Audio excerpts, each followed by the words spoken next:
when you're on social media, we need to look both ways. We need to have the barriers up. We need to make sure that our own senses are up. And I guess the last thing I would say is this: parent involvement, parents having communication. Tell me about your social media. Who's following you on social media? Having access to social media. I had access to my kids' social media all the way through high school. I have a senior now. I still have access to my senior in high school's social media. It's important for us. And to be honest with you, you can use that as a tool to start conversations, really good conversations around what they're posting. You're listening to the smartsocial.com podcast. This is our District Talk segment where we interview district leaders to learn how they're keeping students safe on social media. And we also ask them questions that we get from parents all over the country in our program. Now, let's get back to the interview. Hello, my name is Derek Bub, Superintendent of West Ada School District here in Treasure Valley, Boise, Idaho. We serve about 40,000 students across 58 different schools across approximately 500 square miles. Superintendent, it's so great to have you here today. Hello to all of our listeners and viewers from across the web. I'm Josh Oakes, your host today for the Smart Social Superintendent Spotlight. We're addressing parent questions from all over the country today, all about keeping kids safe so they can be successful and they can someday shine online and get that dream job, career, and everything else. Parents, there's a lot of value for you here today. We have an expert guest here, and I want to talk first about some excitement that we have about our 4 questions. And parents, also, you're going to hear some student videos from our live events. The Smart Social is here with the selfish ambition of keeping your kids safe so that they can shine online. We're going to show you some real teen voices in this episode, so stay tuned as we talk with a guest expert. Superintendent, I'm so excited you're here because just about every single superintendent started as a teacher of some sort, moved into a principal eventually, and then really started to lead the community and thousands of students just like you. Did you have that path as well, Superintendent? Yes, absolutely. It's been an incredible journey. I think every step of the way, I thought that was going to be my final step. Started out as a math teacher, loved my opportunities in the classroom, transitioned into becoming a principal at a high school, at a few different high schools, and really enjoyed every single one of those opportunities. And now I'm lucky enough to serve as superintendent of schools for largest school district in Idaho. Great. I'm going to have you wear 3 hats today. We're going to wear the teacher hat and then also the principal hat and the superintendent hat, which is super exciting. Now, let's dive into the first question that parents all over the country are asking us as we present on our weekly events. The biggest question right now is about social media's impact on teens. How are you, Superintendent, seeing social media impact teens' self-esteem, motivation, and decision-making in your district, in your community, or in the classrooms? Yeah, I appreciate the question. So I'll give you a little bit of context. We have eliminated cell phones from our schools. At our middle schools, there's no cell phones allowed at all. At our high schools, when they walk into class, they put them in a cell phone vault. They put them away so it's out of distraction during class. They're allowed to have them in between classes, so it gives them a little bit more while they're in our schools. We really believe in what happens in our classroom has to be distraction free, and it has paid off incredibly as we walk through. I'll go back to a little bit of the story on how we got to eliminating cell phones, because it really does fall around this self-esteem and social emotional health. I had the opportunity to visit one of our mental health facilities here locally. And as I was walking through, got to see teenagers of all ages trying to get some mental health support. And this hospital has 48 beds. They haven't had an open bed for 4 years. And as I sat down with a team of people and I just asked, if you could put this on one thing, is there one thing, really, how can schools help what we're seeing? And I said, is there one thing that we can look at? And they said, universally across the board, it's almost always goes back to some type of the social media piece. When I hear from experts like that, that really opened my eyes. I brought that back to our board. Our board is a tremendous group of people who also want to do what's right for kids. And we really came together and started talking about what would happen if we just said no more cell phones in schools. It's not as easy as that. I also visited every single one of our high schools, knowing that it was going to impact high schools first, and sat down and chatted with our leadership teams and leadership students at every one of our high schools. And the initial reaction when I said, hey, what if we get rid of cell phones? The initial reaction was always, oh my gosh, what would happen? How are we going to survive without this cell phone? We are a year into this process. And I will tell you, I've gone back out to visit schools and students, and almost across the board, our students, our staff, our educational environment, our culture at our schools has seen exponential growth. And I will say, as we work through this, I've had students call me and say, or email me, call the office and say, we really appreciate not having our cell phones, it's created a barrier for us. I had a student, as I was asking students about getting rid of cell phones and what that might look like, a kid raised his hand. And I thought, okay, here we go. We're going to get some really good feedback. And he said, I got to tell you, at the end of the day, I actually need somebody to put some of those barriers in front of me, because I know I check my phone just because that's my habit. And I need somebody to do that because it's a huge distraction for me. I walked into a high school yesterday, and we have teacher assistants like most high schools. And so we have 2 teacher assistants sitting up front. And I said, hey, how are you guys doing? And I looked down, and they were playing a game of Moncala during their downtime and talking to one another about their lives. I'm going to tell you, that's how humans were built. We were built. We're social creatures. We want to be able to talk to one another. And we've seen really good payoff by eliminating cell phones in the classrooms and just limiting cell phones in general. I won't say that cell phones are all bad. We also communicate. We know that people utilize cell phones as communication devices. We have a robust social media presence. We try to get social media out to our own social media advertising, out to our patrons. It gives parents a glimpse into the classroom every single day. So we try to be really transparent with that. We want parents to see the great things going on in our classrooms. We want to highlight the achievements of our kids. And so there's a lot of opportunities there, but we've also seen that cell phones, and we'll just say social media in general, creates a level of social pressure that is difficult to get away from unless there's some type of policy in place that limits the interactions. Yeah, all well said. You know, what I'm hearing you say as well, for all of our listeners, our job here at Smart Social is to distill the experts down into really key insights that we can take home with us and remember around the dinner table, remember when the kids are frustrated. And what I'm hearing, and then I have an antidote for it, is kids are begging for us to set some boundaries. Superintendent, begging for us. And they're thanking you, and you think, oh no, they're going to be an uproar. I want to share 2 examples here, Superintendent. They're going to resonate with you. Number one, a principal. We work in 29 states to help districts to keep kids safe online by educating parents. A principal said to me, Josh, we love your program. Guess what we did? We canceled, and this was 4 years ago, 3 years ago. We turned all cell phones off in our middle school or whatever grade it was. And she said, guess what happened in the cafeteria? Kids started talking to each other again. You look in the room and they're all laughing and being joyous again. And second, one of our employees at the company, who shall go unnamed, said something to me the other day. And she said, Josh, my 16, 17-year-old said, Mom, I hope TikTok is banned for a long time, maybe forever, because the boundary of TikTok turning off for a brief period, kids knew, wow, I need this. I hope it's off, then I have an excuse not to go back on.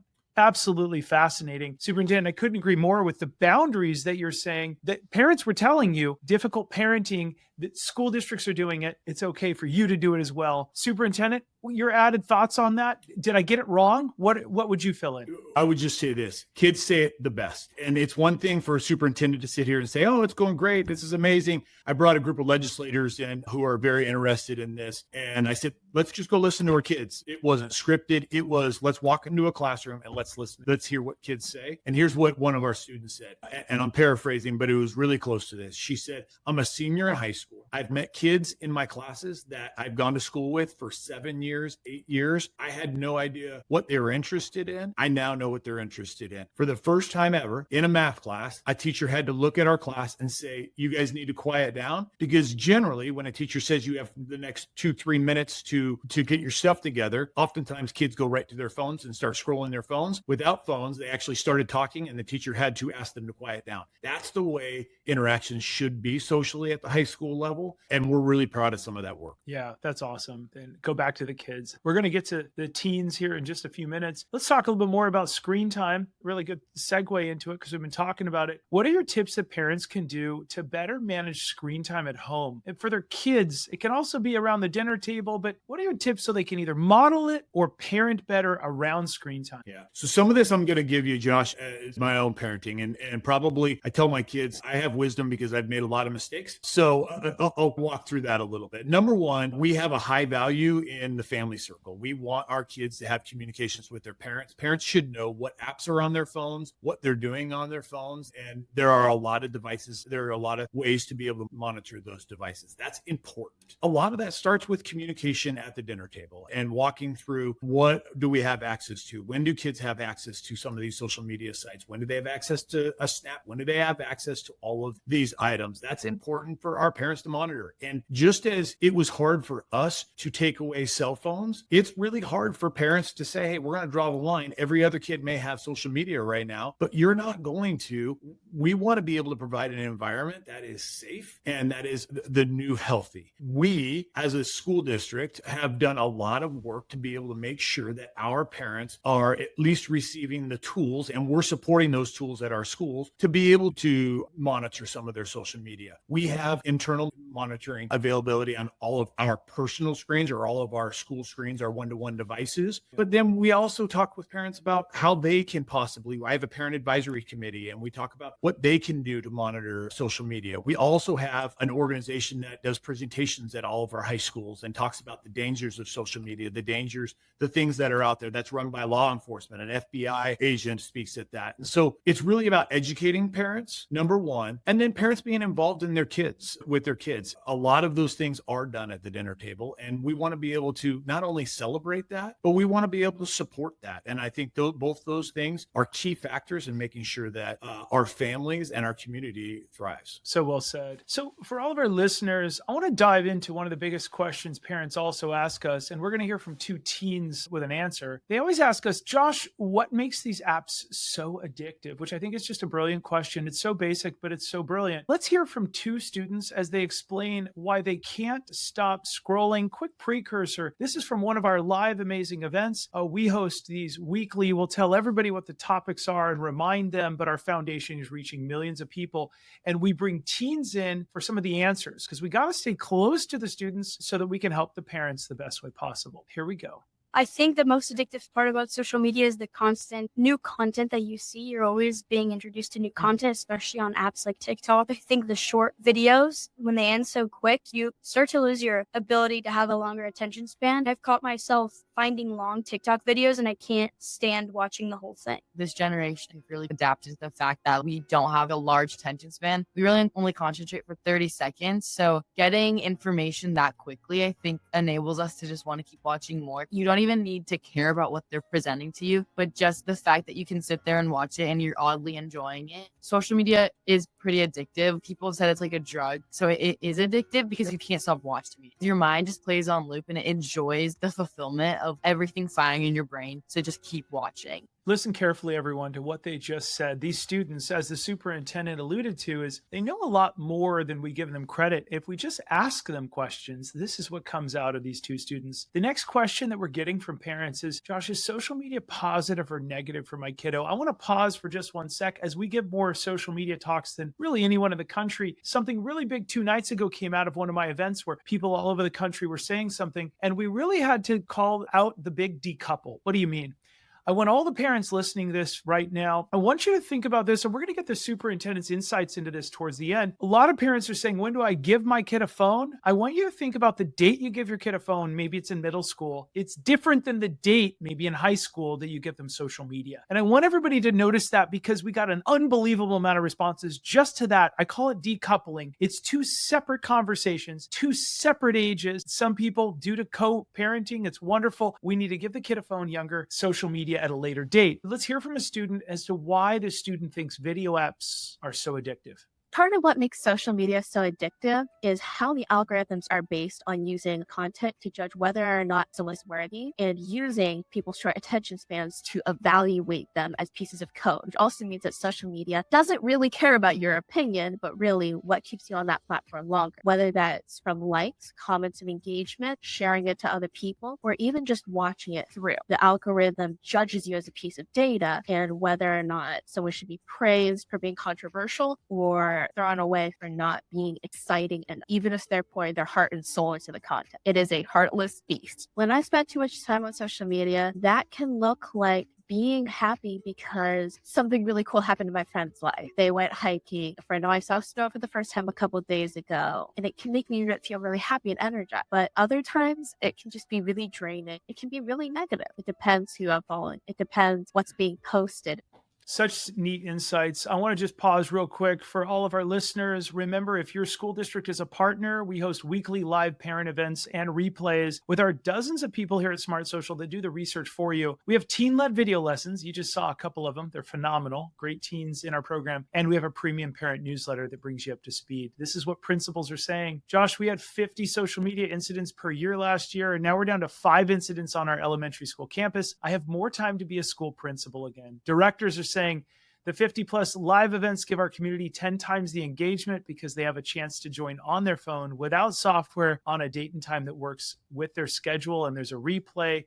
And the superintendents are saying the dashboard gives me parent engagement data to share with my board and really understand more about the community. Parents, don't forget, January is How to Shine Online Month. Incredible program that we have. February is Avoiding Strangers in Dangerous Situations. March is Confident and Resilient Kids in a Digital World. There's a lot of practical and tactical advice in here with experts and teens. It's amazing. April is the pros and cons and dangers of video games because we're getting ready for summer. May is impact of screen time on motivation. June is 7 ways to ignite motivation over the summer. July is decreasing conflicts with a family media plan. That's a phenomenal one that we bring back every single month. We always refresh it and push it in July a lot. August is AI for student success. September is how video apps keep kids watching and what you can do to turn it into education instead of too much screen time. October is combating online bullying, and November is hidden dangers of disappearing messages, and December is optimizing parental controls before you give that kid a new device for the holidays. All of these are mixed and matched all year long, but they're really big in those months as well. We're so grateful to all of our partner schools. Superintendent, we're back to you. We're talking about a really big program that we have here coming up in a month, Avoiding Strangers and Dangerous Situations Online. Question for you is,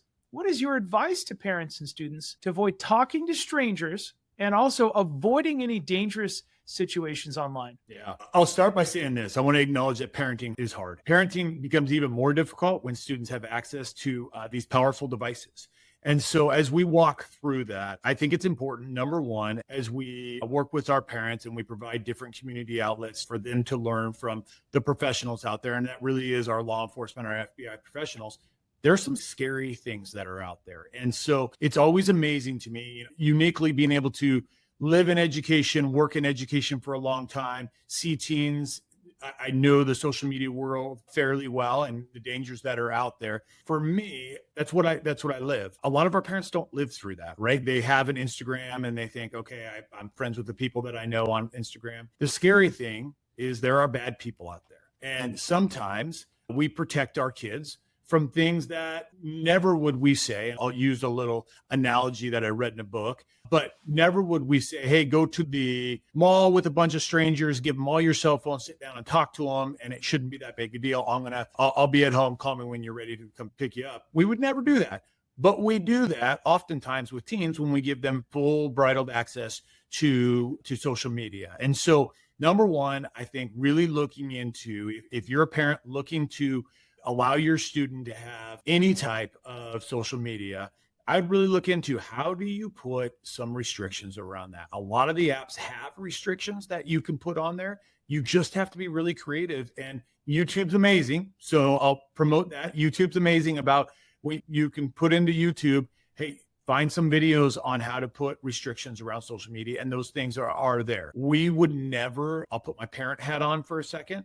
As a parent, I made sure my kids were not friends with anybody outside of a select group of people that we knew were safe adults or safe kids. We were very cautious about that. That's hard on kids. I'm not going to tell you it's not, because sometimes we judge based on how many friends you have and how many followers you have, unfortunately. But I think that's changing a little bit. Kids are starting to realize that there's some real dangers out there.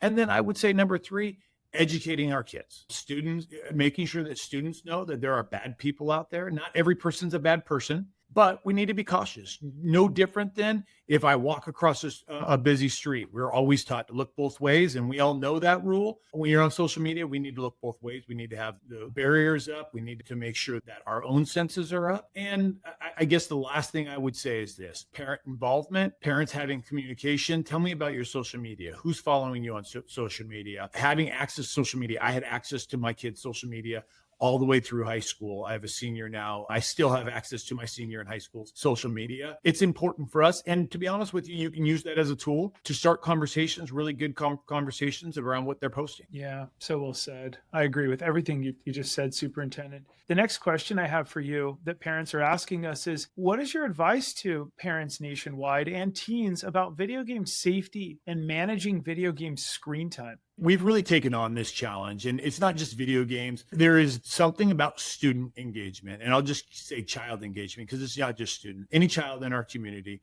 we want to engage them in healthy activity. And for some students, that means we need to have a more robust activities program or sports program. For some students, that means we need to have arts programs. Every child is interested in something, and there are more interesting things out there than Instagram. Is it a new challenge for us? 100%. It's a new challenge for us. But when communities come together, and we're fortunate enough in the Meridian area, we are fortunate enough here in Idaho to be able to have supportive community that says, hey, let's come up with different activities. I went over to a church the other day, and a group of students were all helping to do some work on the church. They're not on social media. There are things out there that we can do as a community to engage them and build positive working relationships with our kids. Kids do amazing things. They do some terrific things. If they are busy, if they're entertained doing other things, then we're going to be better off. And I think it takes an entire community to recognize that and say, we know better, so we can do better. Yeah. Hey, Superintendent, this has been awesome. Thank you so much for joining us here today. Yeah, thank you so much. I really appreciate the conversation. If you ever need anything, let us know. Absolutely. For all of our viewers and listeners all over the country, remember, we here at Smart Social are rooting for you. If you've ever taken the screen away or reduced screen time and your kid's been mad at you, that's totally normal. If it's not happening once a month, you might have an angel, or you probably are doing a great job anyways. And remember, no matter what you're doing online, parents, as difficult as it is, remember to keep it light, bright, and polite because your kids are watching. We'll see all of you on the next episode. Have a great rest of the day. Take care. Thanks for listening to the smartsocial.com podcast. Smart Social helps parents understand technology and social media to keep their kids safe and successful. Be sure to join one of our weekly online live events to become the smartest parent on the block so you can keep your kids safe and protect their future. Also, don't miss our 450 plus online resources and replays you can watch on demand in multiple languages. Are you a school district wanting to unlock these resources for your parents? Reach out to us so we can protect your whole community each week. Have a great rest of the day, and we'll see you on the next episode.